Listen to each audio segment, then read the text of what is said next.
ஒரு கடுமையான தாக்குதலை அமெரிக்கா தொடுத்திருக்கிறது. அமைதிக்கான வழியே இல்லை என்று சொல்லக்கூடிய அளவிற்கு இந்த தாக்குதல் மிக கடுமையாக நடத்தப்பட்டிருக்கிறது. எங்களுடைய இலக்குகளை ஒரு முறை ஈரான் தாக்கினால் அதை விட 20 மடங்கு உக்கிரமாக எங்களுடைய தாக்குதல் நடக்கும் என்று இன்றைக்கு ட்ரம்ப் கூறியிருக்கின்றார்.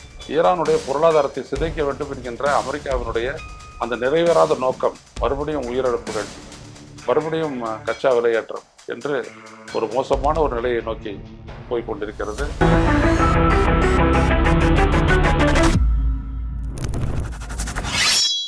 ஓ, அப்ப அந்த மிஸ்டர் அண்ட் மிஸ்ஸஸ் பெர்ஃபெக்ட் உண்மையிலேயே வர்த்து.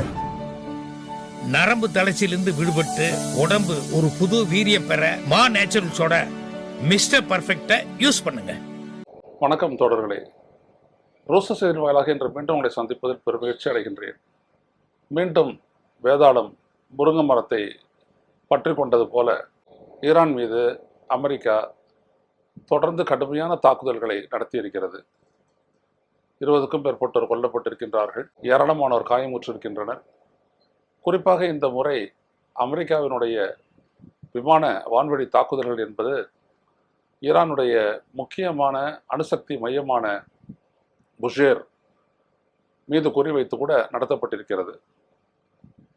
அதை சுற்றியுள்ள பகுதிகளிலெல்லாம் கடந்த 2 நாட்களாக இத்தாக்குதல் நடந்ததாக ஈரான் கூறியிருக்கிறது. தன் பங்குக்கு ஈரானும் அமெரிக்காவினுடைய இராணுவ மையங்கள் அமைக்கப்பட்டிருக்கக்கூடிய பஹ்ரைன், குவைத், கட்டார் ஆகிய நகரங்களில் உள்ள அமெரிக்காவினுடைய இலக்குகளை குறிவைத்து அவர்களும் தாக்கி வருகிறார்கள். ஆக மறுபடியும் இந்த தாக்குதலின் விளைவாக ஹார்மூஸ் நீரிணையில் கப்பல்கள் போக்குவரத்து, எண்ணெய் கப்பல்களுடைய போக்குவரத்து பாதிக்கப்பட்டிருக்கிறது. அதன் விளைவாக பார்த்தீர்கள் என்றால் கச்சாவினுடைய விலை 2 நாட்களில் 3 முதல் 6 விழுக்காடு வரை அதிகரித்திருக்கிறது. இது மறுபடியும் உலக அளவில் ஒரு எனர்ஜி கிரைசிஸ் அதை உருவாக்கி இருக்கிறது. முழுக்கமாக கவனிக்க வேண்டிய விட என்ன அப்படின்னீங்கன்னா, ஏன் இது திடீர்னு இந்த தாக்குதல் வந்துச்சு? ஒன்றும் இல்லை, அந்த ஹார்மூஸ் நீரிணையை கடக்கக்கூடிய எல்லா கப்பல்களிடம் இருந்தோம் அவர்கள் நாங்கள் ஒரு சர்வீஸ் சார்ஜஸ் நாங்கள் வசூல் பண்ணுவோம் அப்படின்ட்டு ஈரான் சொன்னாங்க. வாடகை இல்லை, சர்வீஸ் சார்ஜஸ், அதை நம்ம மெயின்டைன் பண்ணுறதுக்காக.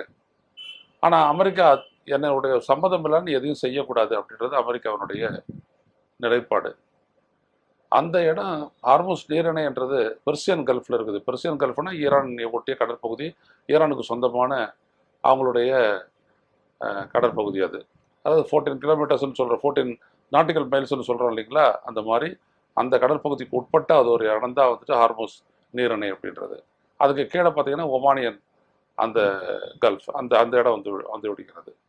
ஆக இந்த இடத்திலிருந்து நாங்கள் அந்த டேரிஃபை வசூல் பண்ணல, அவங்க சர்வீஸ் சார்ஜ் தான் வசூல் பண்ணுறாங்க. அப்படி பண்ணுறதே அமெரிக்கா ஏற்றுக்கொள்ளவில்லை. எனவே எல்லா விதத்திலும் அந்த அமைதி நிலைப்பட்டு விட்டது.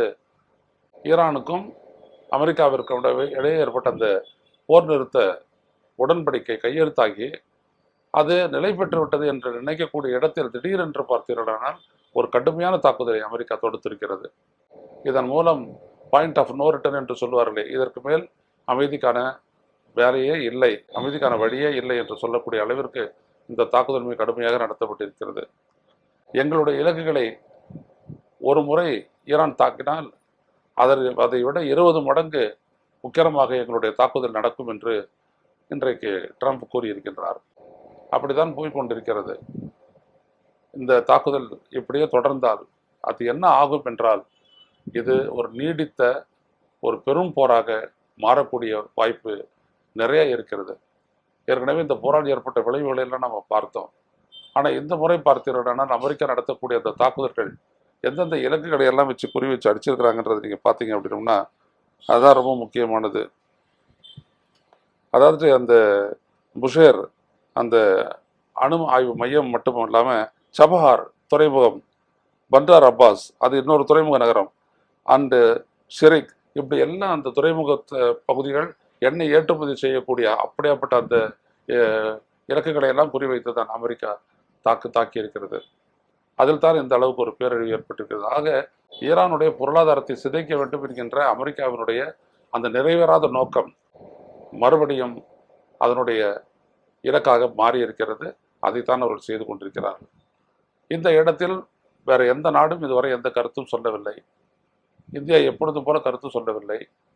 அமெரிக்காவிற்கு இன்னும் கடுப்பான விடயம் என்றால் நேட்டோ அலிஸ் யாரும் அவருக்கு உதவவில்லை. ஸ்பெயின் போன்ற நாடுகள் மீது பொருளாதார தடை விதிக்கக்கூடிய அளவிற்கு அமெரிக்கா போய்விட்டது. ஸ்பெயினுடைய பொருட்கள் எதுவும் அமெரிக்காவுக்கு இதுக்கு மேலே வரக்கூடாது, வந்தாலும் அதை அனுமதிக்கக்கூடாது என்று உத்தரவிட்டிருக்கிறார் ட்ரம்ப். அந்த அளவுக்கு போயிடுச்சு. ஸோ ஆக மிகவும் நீண்ட காலம் பல்வேறு நாடுகள், பாகிஸ்தான் உள்ளிட்ட, கட்டார் உள்ளிட்ட நாடுகள் பல மாதங்கள் முயற்சித்து கொண்டு வரப்பட்ட அந்த போர் நிறுத்தம் என்பது இன்றைக்கு தகர்ந்து போய் மறுபடியும் தாக்குதல், மறுபடியும் உயிரிழப்புகள், மறுபடியும் கச்சா விலையேற்றம் என்று ஒரு மோசமான ஒரு நிலையை நோக்கி போய்கொண்டிருக்கிறது. இது எப்படிப்பட்ட ஒரு நிலையை எட்டும் என்று பொறுத்திருந்து தான் பார்க்க வேண்டும்.